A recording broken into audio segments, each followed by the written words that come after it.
흰 옷의 사람이 온다. 그는 여의도를 밟지 않은 발로 나라의 중심에 선다. 2023년 늦가을 강원도 깊은 산중 암자에서 홀로 정진하던 한 노승이 갑자기 붓을 들었습니다.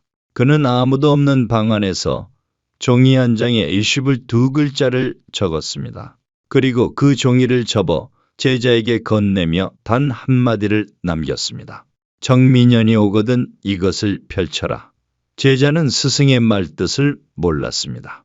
그러나 2027년이 밝아오는 날 아침 그 봉인된 종이가 마침내 열렸습니다. 그리고 그 안에 적힌 문장 하나가 지금 이 나라를 조용히 뒤흔들고 있습니다. 묘잔.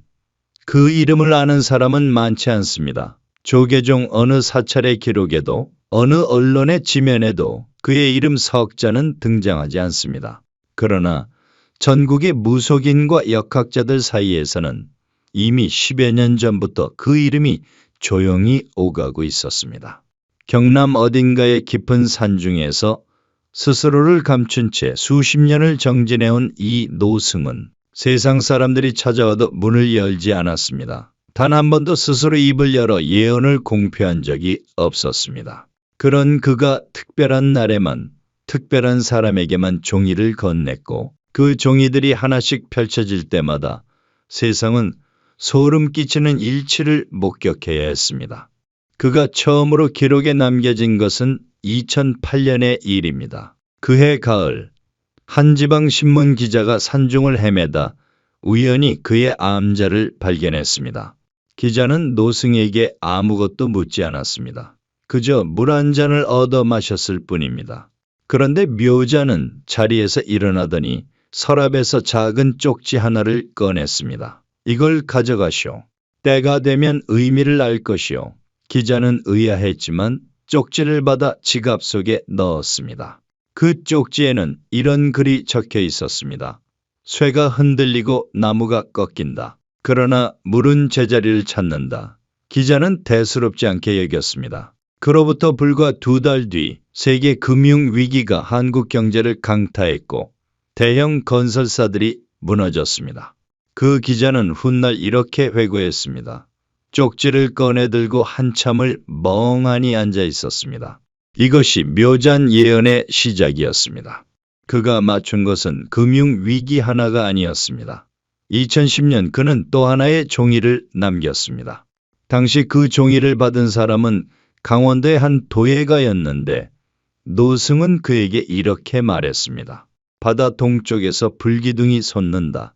땅이 갈라지고 물이 밀려온다. 그러나 더 무서운 것은 눈에 보이지 않는 불이다. 도예가는 그 말의 뜻을 오래도록 이해하지 못했습니다.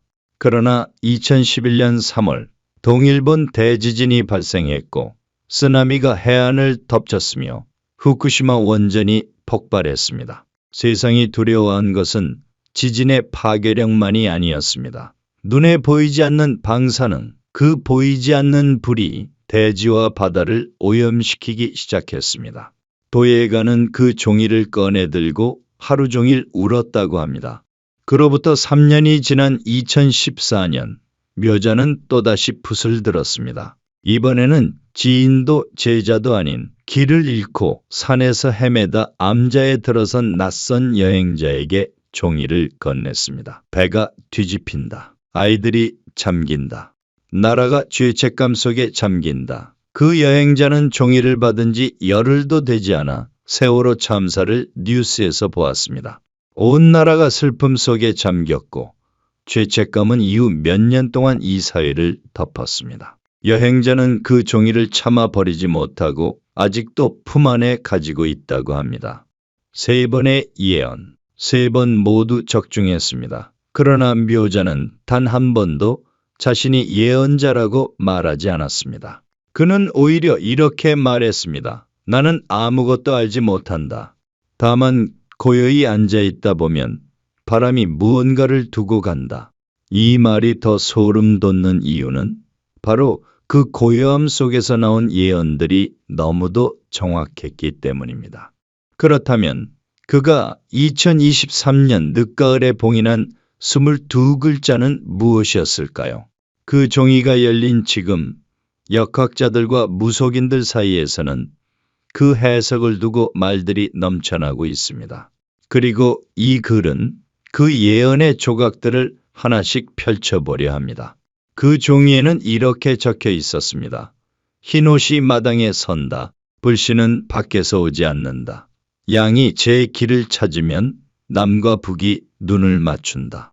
단 3문장. 그러나 이 3문장 안에는 2027년 대한민국의 운명이 압축되어 있다고 사람들은 말합니다. 도대체 흰옷은 누구인가? 밖에서 오지 않는 불씨란 무엇인가?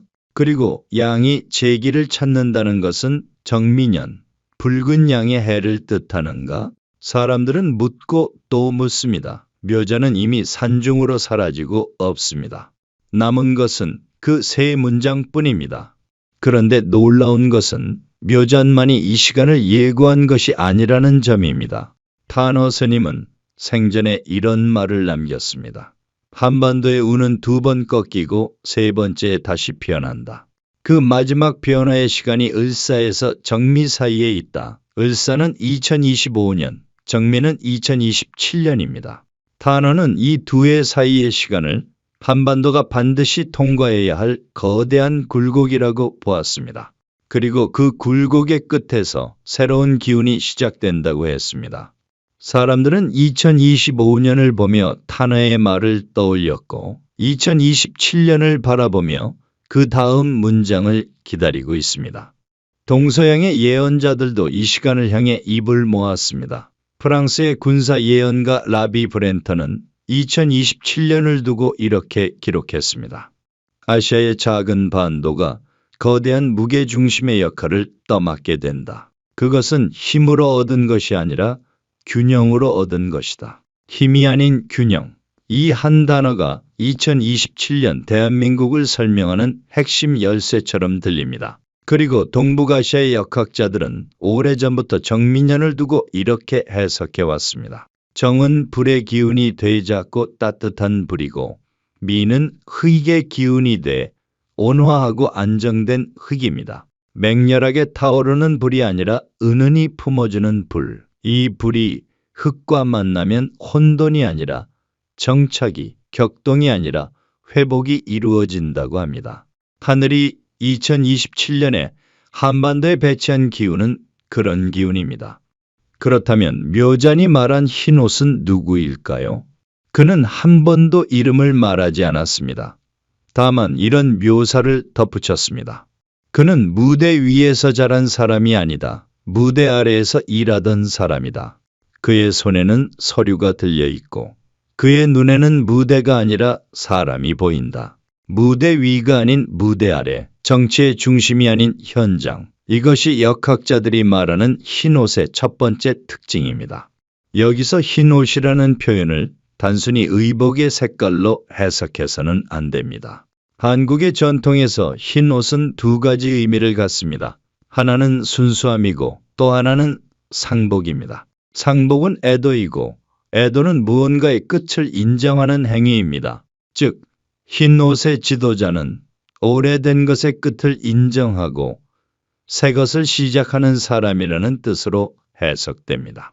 그는 낡은 무대를 계속 이어가려 하지 않습니다. 낡은 것의 조의를 표하고 새 무대를 세우려 합니다. 그리고 그 새 무대의 재료는 이념이 아니라 실용입니다. 진영이 아니라 현장입니다. 묘자는 이 지도자에 대해 또 하나의 단서를 남겼습니다. 그는 말이 많지 않다. 그러나 침묵에도 무게가 있다. 사람들은 처음에 그를 알아보지 못한다.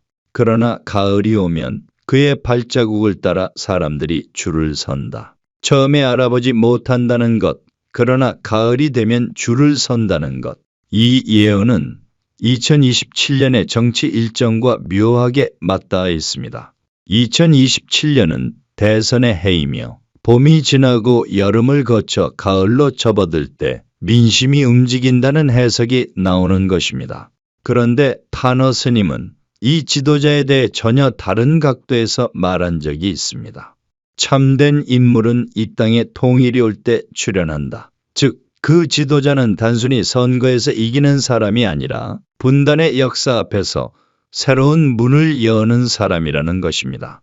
통일을 이루는 것이 아니라 통일을 향한 길에 첫 돌을 놓는 사람, 그것이 흰옷의 조종자가 맡아야 할 역할입니다. 여기서 묘잔의 두 번째 문장으로 돌아가야 합니다. 불씨는 밖에서 오지 않는다. 이 말은 무엇을 뜻할까요? 역학자들은 이 문장을 두 가지로 해석합니다. 첫 번째는 2027년의 변화가 외부의 압력이나 강요에 의해 이루어지는 것이 아니라는 것입니다. 강대국의 명령도 국제 정세의 강요도 아닙니다. 이 땅의 사람들 스스로가 만들어내는 내부의 불씨. 그것이 2027년의 진짜 동력이라는 것입니다. 두 번째 해석은 더 무겁습니다. 불씨가 밖에서 오지 않는다는 말은 곧 안에서 이미 불이 지펴지고 있다는 뜻이기도 합니다. 2025년의 혼란, 2026년의 공백, 그리고 그 사이에서 쌓이고 쌓인 국민의 에너지가 이미 불씨로 준비되어 있다는 것입니다. 그 불씨에 누가 마지막 바람을 불어넣느냐, 그것이 2027년의 핵심입니다. 일본 이야기를 해야 할 것 같습니다. 타노 스님은 생전에 일본에 대한 예언을 여러 차례 남겼습니다. 그는 일본 열도의 상당 부분이 바닷속으로 가라앉는 날이 온다고 했습니다. 그 예언의 시간표를 두고 해석이 분분하지만 묘자는 이 부분에 대해 전혀 다른 방향으로 접근했습니다. 그는 2027년에 일본에 대해 이렇게 말했습니다. 이웃나라가 여름에 하늘의 꾸짖음을 받는다. 땅이 흔들리고 물이 넘친다. 그러나 그것은 파멸이 아니다. 겸손을 배우는 계절이다. 여름의 재해. 땅이 흔들리고 물이 넘친다는 것은 지진과 홍수를 암시합니다. 그리고 그것이 파멸이 아니라 겸손을 배우는 계절이라는 표현은 일본이 그 재해를 통해 내적인 성찰과 변화를 맞이한다는 뜻으로 해석됩니다. 그런데 이 예언이 한국과 연결되는 지점이 있습니다. 일본이 흔들릴 때 동북아의 무게중심의 변화가 생긴다는 것입니다. 역학자들은 이것을 두고 저울 위에 추가 움직인다는 표현을 씁니다. 한쪽이 내려가면 다른 쪽이 올라갑니다. 일본이 내적인 어려움과 씨름하는 동안 한국은 그 공백 속에서 새로운 역할을 부여받습니다. 라비 브렌턴이 말한 아시아의 작은 반도가 무게중심을 떠맡는다는 예언이 바로 이 맥락 속에 있습니다. 묘자는 이 전환을 두고 더 구체적인 단서를 남겼습니다. 해가 기울면 달이 빛난다. 그러나 달은 스스로 빛나지 않는다는 것을 안다. 그래서 달의 나라는 오만하지 않다. 해가 기우는 나라, 달이 빛나는 나라. 동양의 전통에서 해는 양기의 정점, 강한 빛을 발산하는 중심입니다. 달은 부드럽고 반사하며 주변을 품는 기운입니다. 묘자는 2027년 한반도의 기운이 달의 기운이라고 말합니다. 강하게 군림하는 것이 아니라 주변을 비추고 품는 역할, 그리고 그 달의 나라가 오만하지 않다는 것은 새로운 위치를 얻더라도 그것을 과시하거나 남용하지 않는다는 경고이기도 합니다. 이것은 희망인 동시에 조건입니다. 묘잔의 예언 중 가장 많은 사람들이 입에 올리는 부분은 세 번째 문장입니다. 양이 제기를 찾으면 남과 북이 눈을 맞춘다. 정민년, 붉은 양의 해.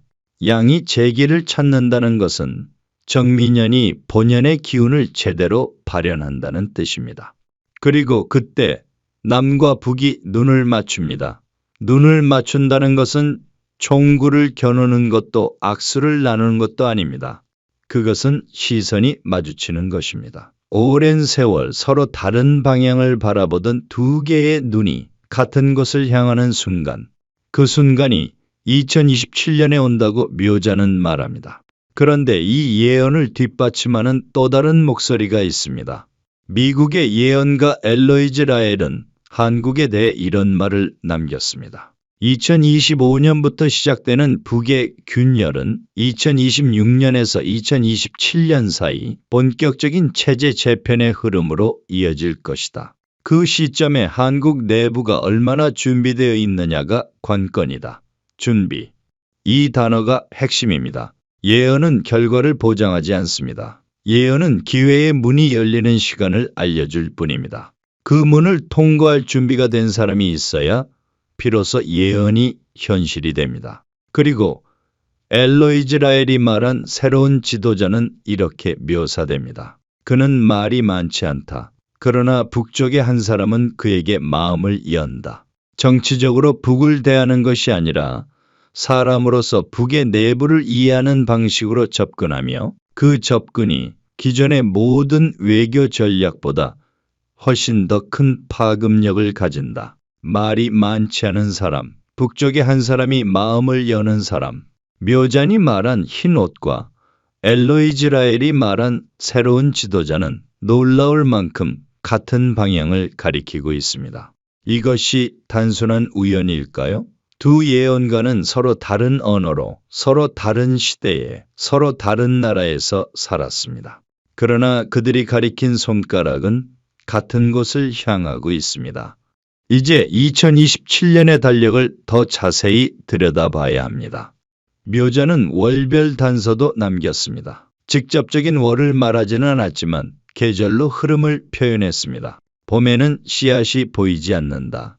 그러나 여름의 끝에서 싹이 올라오고 가을에는 이미 서 있다. 보이지 않는 봄, 2027년의 봄은 여전히 혼란스럽습니다. 선거를 앞두고 여러 이름들이 무대 위를 가득 채웁니다. 사람들은 누가 진짜인지 알 수 없어 피로합니다. 그런데 그 봄의 소음 속에 한 사람이 소리 없이 움직이고 있습니다. 그는 씨앗처럼 아직 땅 아래에 있습니다. 그러나 여름의 끝, 즉 대선의 막바지로 접어드는 8월이나 9월에 이르면 그 싹이 드디어 지면 위로 올라옵니다. 그리고 가을이 오면 그는 이미 서 있습니다. 자리를 잡고 사람들의 시선을 받고 있습니다. 타너 스님의 말이 다시 떠오릅니다. 동북의 바람은 북에서 불지 않는다. 남의 기운이 북을 흔든다. 이 말은 단순히 지리적 방향이 아닙니다. 이 땅에서 먼저 변화가 일어나고 그 변화의 기운이 북을 흔든다는 뜻입니다. 남한의 내부 변화, 새로운 지도자의 등장, 그것이 북의 내부를 움직이는 촉매가 된다는 것입니다. 남이 먼저 바뀌어야 북이 눈을 맞춘다. 묘잔의 세 번째 문장과 정확히 같은 맥락입니다. 그렇다면 2027년 하반기는 어떤 모습일까요? 묘잔은 이 시기를 두고 가장 많은 단서를 남겼습니다. 그는 어느 날 제자에게 그림을 하나 그려주었다고 합니다. 두 개의 산봉우리 사이로 좁은 길이 나 있고 그 길 위에 작은 점 하나가 서 있습니다. 묘자는 그 그림을 가리키며 말했습니다. 두 산 사이의 길은 항상 있었다. 다만 아무도 그 길을 걸으려 하지 않았다. 그런데 이 사람은 걷는다. 두 산이 처음에는 놀라서 굴러올 것처럼 보인다. 그러나 길이 만들어지면 두 산도 결국 가만히 있는다. 두 산. 이것은 이념의 두 극단일 수도 있고 남과 북의 두 체제일 수도 있습니다. 그 사이 길은 항상 있었지만 아무도 걷지 않은 길. 그리고 흰옷의 사람이 그 길을 걷기 시작합니다. 역학자들은 이 시기를 2027년 7월에서 11월 사이로 봅니다. 정민년의 불기운이 가장 충만하면서도 흙의 안정감이 더해지는 이 계절에 남북 사이의 실질적인 소통이 처음으로 물꼬를 튼다는 것입니다. 거대한 선언도 요란한 악수도 아닙니다. 작고 조용한 시작. 그러나 그 시작이 수십 년의 벽에 처음으로 난 금입니다. 묘자는 이것을 두고 말했습니다. 강물은 소리 없이 바위를 뚫는다. 처음 뚫릴 때 바위는 아프지 않다. 그러나 이미 뚫린 것이다. 이 예언이 단순한 낙관론이 아닌 이유가 있습니다. 묘자는 조건을 달았습니다. 그는 봉인된 종이 외에도 여러 날을 두고 제자들에게 경고를 남겼습니다. 양이 제기를 찾지 못하면 두 개의 돌이 부딪힌다. 불씨가 안에서 불이 아니라 연기가 된다. 길을 찾지 못한 양, 즉 정민연이 본연의 기운을 발현하지 못할 때의 이야기입니다. 연기는 불이 아닙니다. 빛도 없고 온기도 없습니다. 다만 눈이 따갑고 숨이 막힐 뿐입니다. 이 경고는 2027년이 반드시 희망으로 귀결된다는 보장이 아님을 말합니다. 흰 옷의 사람이 등장하더라도 그 사람이 진짜인지 가짜인지 가려내는 것은 국민의 눈입니다. 두 산이 길을 내주더라도 그 길을 실제로 걷는 것은 이 땅의 사람들입니다. 타너 스님의 말이 또 한 번 겹칩니다. 대우는 모든 것을 주는 것이 아니다. 감당할 자에게만 열린다. 2027년이 대운의 해라면 그 운을 감당할 준비가 된 국민이 있어야 한다는 것입니다. 예언은 시험지가 아닙니다. 예언은 거울입니다. 우리가 무엇을 보고 싶은지가 아니라 우리가 어떤 모습인지를 비춰주는 거울. 그렇다면 묘잔이 말한 흰옷의 조정자는 어떤 방식으로 이 땅에 나타날까요? 그는 여의도에서 오래 일한 사람이 아닙니다. 그렇다고 완전한 아웃사이더도 아닙니다. 묘자는 말했습니다. 그는 안과 밖 사이의 사람이다. 안을 알되 안에 물들지 않은 사람이다. 안을 안다는 것은 정치의 현실을 이해한다는 것입니다. 그러나 안에 물들지 않았다는 것은 그 현실에 타협하거나 오염되지 않았다는 것입니다. 이것은 경험과 순수함을 동시에 갖춘 사람을 가리킵니다. 어쩌면 그것이 가장 희귀한 조합일지도 모릅니다. 오래 정치를 하면 현실을 알지만 물들게 되고 처음 정치에 들어온 사람은 물들지 않았지만 현실을 모릅니다. 그 사이 어딘가에 흰 옷이 서 있습니다. 정민년의 역학적 의미로 다시 돌아가 봅니다. 불의 기운 정과 흙의 기운 미가 만나는 해. 역학자들은 이 조합이 갈등이 완화되고 갈라졌던 관계가 회복되는 흐름을 만든다고 합니다. 관계의 회복. 이것은 단지 인간 사이의 관계만을 말하는 것이 아닙니다. 찢어진 나라 안의 관계, 진영과 진영 사이의 관계, 그리고 가장 오래된 상처, 남과 북의 관계. 모든 관계가 이해의 기운 속에서 조금씩 녹아내릴 가능성을 품고 있습니다. 그러나 기운이 가능성일 뿐이라는 것을 잊어서는 안 됩니다. 가능성은 선택입니다. 이제 묘잔이 남긴 가장 마지막 말을 들어야 합니다. 그가 암자를 떠나기 전날 밤 제자 중 한 명이 그에게 물었습니다. 스님, 2027년이 되면 이 나라는 정말 좋아질까요? 묘자는 오래 침묵하다가 이렇게 말했습니다. 좋아지는 나라가 어디 있느냐? 다만 스스로 좋아지려는 나라가 있을 뿐이다. 스스로 좋아지려는 나라. 이것이 묘잔이 남긴 예언의 진짜 핵심입니다. 흰옷의 지도자도, 남북의 눈맞춤도, 동북아 무게중심의 이동도 모두 이 한 문장에 달려 있습니다. 스스로 좋아지려는 의지. 국민 한 사람 한 사람이 그 의지를 가질 때 예언은 현실이 됩니다. 제자는 다시 물었습니다. 그렇다면 우리는 무엇을 해야 할까요? 묘자는 자리에서 일어나며 짧게 대답했습니다. 눈을 맞춰라. 거울이 아닌 창문으로. 이 말의 의미를 곱씹어 봅니다. 거울은 자신을 비추는 것입니다. 자신의 진영, 자신의 이념, 자신의 집단. 거울 앞에 서면 자신밖에 보이지 않습니다. 그러나 창문은 밖을 향합니다. 나와 다른 사람, 나와 다른 생각, 나와 다른 역사. 창문으로 눈을 맞춘다는 것은 나를 내려놓고 상대를 본다는 것입니다. 그것이 2027년 대한민국에 가장 필요한 것이라고 묘자는 말했습니다. 이 예언은 여기서 끝나지 않습니다. 묘잔이 남긴 종이를 받아 열었던 제자는 이후 스승의 또 다른 말들을 조금씩 기록해 왔습니다. 그 기록 중에 이런 말이 있습니다. 이 나라가 가장 빛날 때는 칼을 든 순간이 아니었다. 노래를 부를 때였다. 그림을 그릴 때였다. 이야기를 만들 때였다. 칼이 아닌 노래. 이것은 한류라고 불리는 이 나라의 문화적 힘을 암시하는 것일 수도 있습니다. 2027년의 한반도가 세계의 무게중심이 된다면 그것은 군사력이나 경제력 때문이 아니라 이야기의 힘 때문이라는 것입니다. 이 땅의 사람들이 만들어내는 이야기들이 세계 사람들의 마음을 열고 그 열린 마음들이 한반도를 향하게 된다는 것입니다. 그리고 그 이야기들의 힘이 남과 북 사이의 벽도 조금씩 녹인다는 것입니다. 타너 스님도 비슷한 말을 남겼습니다. 한반도가 세계의 중심이 될 때 국제적인 권능의 지도자가 이 땅에서 출현한다고 했습니다. 그 지도자의 역할은 단순히 국내 정치의 수장이 아닙니다. 그는 이 땅을 통해 세계가 바라보는 새로운 질서의 첫 문장을 쓰는 사람입니다. 그 문장의 첫 단어가 무엇인지 묘잔과 타너는 말하지 않았습니다. 그것은 우리가 써야 하는 부분이기 때문입니다.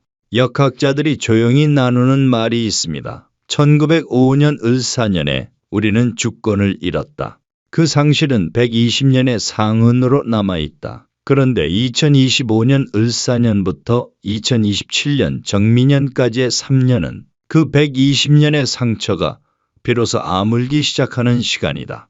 상처가 아문다는 것은 흔적이 사라진다는 것이 아닙니다. 흔적은 남아있되 더 이상 피를 흘리지 않는다는 것입니다. 그 흔적이 우리가 다시는 그런 선택을 하지 않도록 기억하게 해주는 증거가 된다는 것입니다.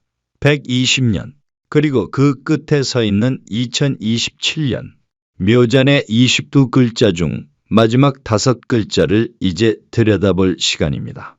종이의 맨 끝에는 이렇게 적혀 있었습니다. 물이 제자리를 찾는다. 처음 시작된 이야기로 돌아왔습니다. 2008년 금융위기 직전 묘잔이 기자에게 건넨 쪽지의 마지막 문장이 바로 이것이었습니다. 쇠가 흔들리고 나무가 꺾인다. 그러나 물은 제자리를 찾는다. 그리고 20년이 흐른 뒤 같은 문장이 다시 봉인된 종이의 끝에 나타났습니다. 물은 어떤 곳에 갇혀도 결국 낮은 곳을 찾아 흐릅니다. 막혀도 결국 길을 냅니다. 부드럽지만 아무것도 그 흐름을 영원히 막을 수는 없습니다. 묘잔은 2027년에 대한민국을 그 물로 보았습니다.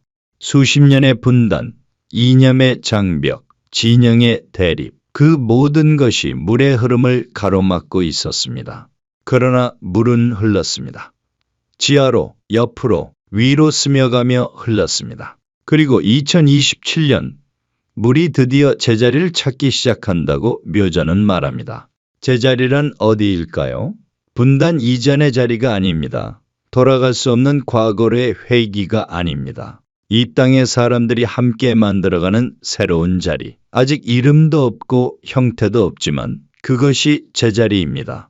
그리고 그 자리를 향해 흰옷의 사람이 걷기 시작합니다. 묘잔은 암자를 떠나는 날 아침 마지막으로 하늘을 바라보았다고 합니다. 제자가 어디로 가시냐고 물었을 때 그는 이렇게만 말했습니다. 내가 할 말은 다 했다. 이제 들을 사람이 들을 것이다. 그리고 떠났습니다. 그가 어디로 갔는지는 아무도 모릅니다. 산 너머로 걸어간 그의 뒷모습만 남아있을 뿐입니다. 예언은 항상 이렇게 끝납니다. 예언자가 말을 마치고 사라지면 남은 것은 그 말을 들은 사람들의 몫입니다. 그들이 예언을 어떻게 받아들이느냐에 따라 그 말은 현실이 되기도 하고 잊혀지기도 합니다. 지금 이 순간 당신은 묘잔의 말을 들었습니다. 흰옷이 마당에 선다. 불씨는 밖에서 오지 않는다. 양이 제 길을 찾으면 남과 북이 눈을 맞춘다. 물이 제자리를 찾는다. 이 예언 앞에서 당신은 무엇을 느꼈습니까? 그 느낌이 이미 물이 제자리를 찾아 흐르기 시작한 증거일지도 모릅니다. 2027년 정미년, 붉은 양의 해. 그 해는 이미 오고 있습니다. 아니, 어쩌면 이미 와 있습니다. 다만 우리가 아직 그것을 알아보지 못하고 있을 뿐입니다. 묘잔이 말한 것처럼 가을이 오면 그 발자국을 따라 사람들이 줄을 서게 될 것입니다. 그때 우리는 비로소 봄부터 이미 시작되어 있었음을 깨닫게 될 것입니다. 예언은 답을 주지 않습니다. 예언은 질문을 남깁니다. 묘잔이 남긴 가장 큰 질문은 이것입니다.